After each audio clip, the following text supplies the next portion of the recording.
M A final paper second Urdu poetry میں ہم unit second پڑھ رہے ہیں۔ یونٹ سیکنڈ کا دوسرا ٹاپک ہے مثنوی گلزار نسیم، دیا شنکر نسیم کی لکھی ہوئی۔ مثنوی گلزار نسیم پر 2 لیکچر پہلے ہو چکے ہیں، آج تیسرا لیکچر ہے۔ اس میں ہم ان کی خوبیوں کو پڑھ رہے ہیں۔ مثنوی کی زبان، مثنوی کا قصہ ہم پڑھ چکے ہیں۔ اگلی خوبی ہے رعایت لفظی۔ گلزار نسیم میں سب سے زیادہ کام رعایت لفظی سے لیا گیا ہے، لیکن جا بجا دوسری صنعتوں کا استعمال بھی نظر آتا ہے، جن میں حسن تعلیل، تضاد اور ایہام، تناسب خاص طور پر قابل ذکر ہیں۔ اس کی بہت مثال ہمیں مثنوی میں ملیں گی۔ اگلی خوبی ہے تشبیہ و استعارہ۔ تشبیہ و استعارہ سے شعر میں دلکشی پیدا ہوتی ہے، مگر ان کے استعمال کو سلیقہ شرط ہے۔ نسیم کو ان کے استعمال کا ہنر خوب آتا ہے۔ ان کی تشبیہیں بہت نادر ہیں، مگر ایسی کہ ان کے سمجھنے میں کوئی دشواری پیش نہیں آتی۔ طرفین تشبیہ میں سے وہ کم ایک کو عقلی رکھتے ہیں، جس سے تشبیہ قابل فہم مگر ساتھ ہی نہایت بلیغ ہو جاتی ہے۔ اگلی خوبی ہے انتخاب الفاظ۔ شاعری میں لفظوں کے انتخاب اور اس کی ترتیب کی بڑی اہمیت ہے۔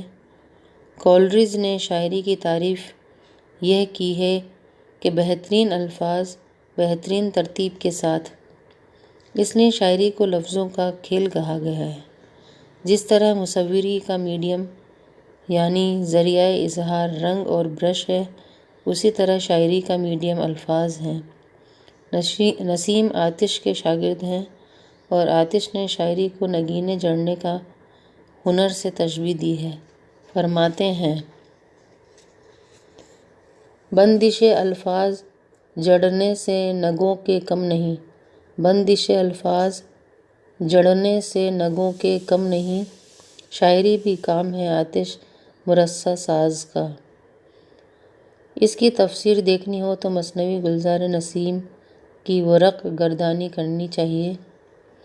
نسیم نے ایک ایک شعر میں لفظوں کو نگینوں کی طرح جڑا ہے اور مرصع سازی کا حق ادا کر دیا ہے۔ ممکن نہیں کہ کہیں سے ایک لفظ اٹھا کر اس کی جگہ دوسرا الفاظ رکھا جا سکے۔ مثنوی گلزار نسیم کی اگلی خوبی ہے کفایت لفظی یا اختصار۔ تحریر ہو یا تقریر، مناسب اختصار سے اس میں دلکشی پیدا ہوتی ہے اور تاثیر میں اضافہ ہو جاتا ہے۔ شعر کے لیے تو یہ اور بھی ضروری ہے۔ لفظ انمول خزانہ ہیں اور انہیں بے مصرف لٹانا مناسب نہیں۔ جس خیال یا جس تجربے کو ادا کرنے کے لیے جتنے لفظ ضروری ہوں، ان سے زیادہ لفظ استعمال نہیں کرنے چاہیے۔ کامیاب شاعر وہ ہے جو کم سے کم لفظوں میں زیادہ سے زیادہ بات کہہ جائے۔ نسیم نے مثنوی گلزار نسیم لکھی تو یہ خاصی طویل تھی۔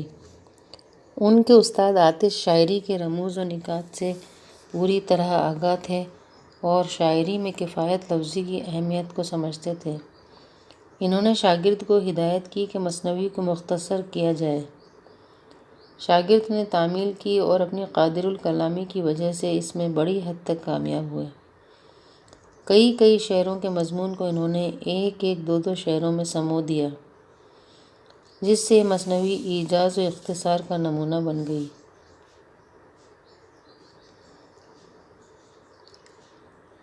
اگلی خوبی ہے اختصار کی خرابی۔ اختصار سے مثنوی میں جہاں حسن پیدا ہوتا ہے، وہیں ایک خرابی نے بھی راہ پائی ہے۔ اختصار کے سبب بعض مقامات پر عبارت گنجلک ہو گئی ہے، کئی جگہ تو ایسا ہوتا ہے کہ سرے سے کوئی مطلب ہی نہیں نکلتا۔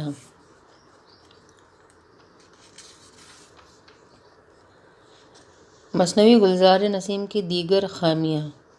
مثنوی میں بعض محاورے غلط نظم ہوئے ہیں، کہیں کہیں بھرتی کے الفاظ بھی نظر آتے ہیں۔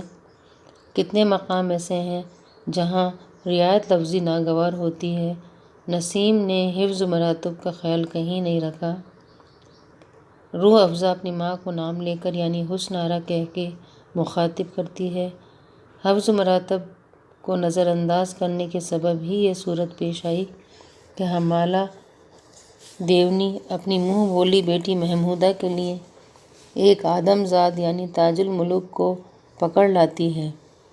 شہزادہ تاج الملوک اور محمودہ ایک ساتھ رات گزارتے ہیں اور ماں کی بے حیائی ملاحظہ ہو کہ وہ بیٹی سے پوچھتی ہے، پوچھا حمالہ نے میری جاں ہم جنس ملا نکال ارماں، اور اس کا جواب بھی سنتے چلیے۔ بولی وہ کہتے آتی ہے شرم، بولی وہ کہتے آتی ہے شرم، دل سرد رہا بغل ہوئی گرم۔ مثنوی کی بحر بھی مشکل ہے، اس میں روانی نہیں، ٹھہر ٹھہر کے پڑھنا پڑتا ہے۔ ممکن ہے مصنف کا یہی منشا ہو کہ مثنوی کو رک رک کے اور سمجھ سمجھ کے پڑھا جائے تاکہ اس کے شعری محاسن کی بھرپور داد دی جا سکے۔ حاصل کلام۔ فنی محاسن اور زبان و بیان کی خوبیوں کے نقطۂ نظر سے مثنوی گلزار نسیم کو پرکھا جائے تو یہ اردو کی باقی تمام مثنویوں سے بازی لے جاتی ہے۔ نسیم نے فنی تدابیر کے استعمال میں انتہائی ہنرمندی کا ثبوت دیا ہے۔ اس کی صناعی کو دیکھ کر اہل نظر نے تسلیم کیا کہ دبستان لکھنؤ کی نمائندگی کا شرف صرف اسی مثنوی کو حاصل ہے۔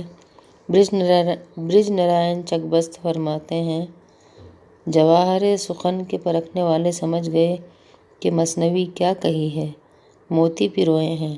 نسیم کو بھی شہرت عام کا خلعت نصیب ہوا اور بقائے دوام کے دربار میں میر حسن کے برابر کرسی ملی۔